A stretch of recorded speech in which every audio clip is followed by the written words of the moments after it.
Assalamualaikum warahmatullahi wabarakatuh. Waalaikumsalam warahmatullahi wabarakatuh. Alhamdulillahirabbil alamin wa bihi nasta'in wa 'ala umuri dunya waddin.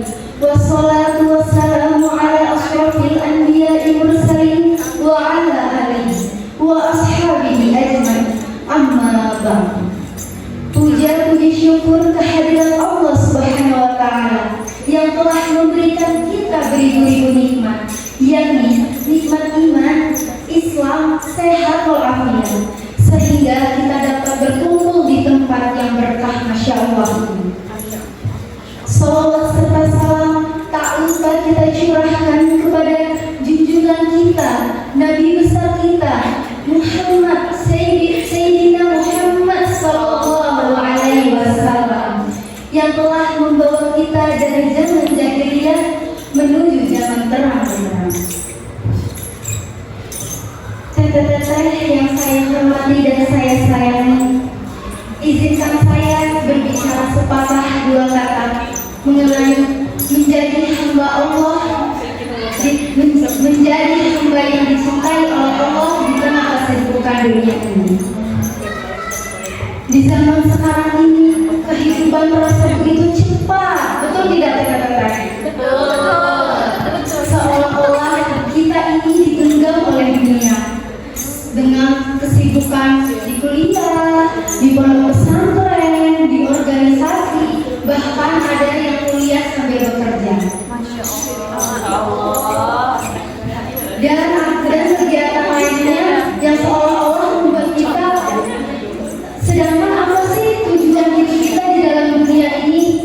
Apa? Allah telah menegaskan dalam Quran surah Az-Zariyat ayat 56 yang berbunyi Bismillahirrahmanirrahim. Wa ma khalaqtul jinna wal insa liya'budun. Yang artinya sesungguhnya Allah tidak menciptakan jin dan manusia melainkan tidak menyembahku. Dalam ayat tersebut telah dijelaskan bahwa apapun yang kita miliki, harta, jabatan, tahta, itu semuanya hanya perantara untuk kita ke akhirat kelak. Jadi Rasulullah itu mengajarkan kepada kita bahwa apa sih amalan yang dicintai oleh Allah Subhanahu wa taala? Apa?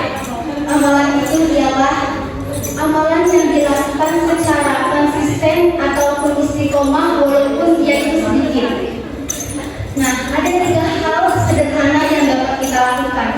Yang pertama itu sholat 5 waktu yang tidak menunda-nunda.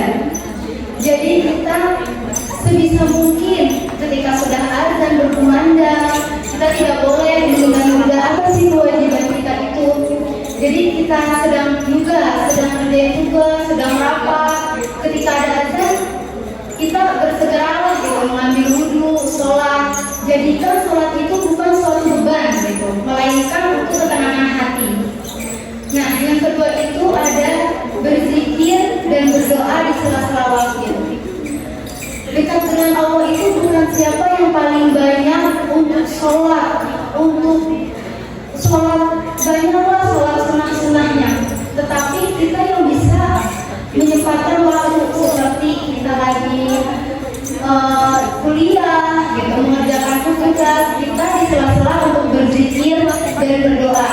Misalnya seperti tadi teteh ini dari asrama, terus ini kita berzikir, nanti juga pulang dari sini ke asrama, subhanallah, subhanallah.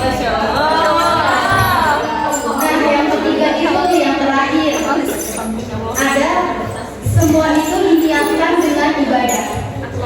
Semua aktivitas yang ada di dunia ini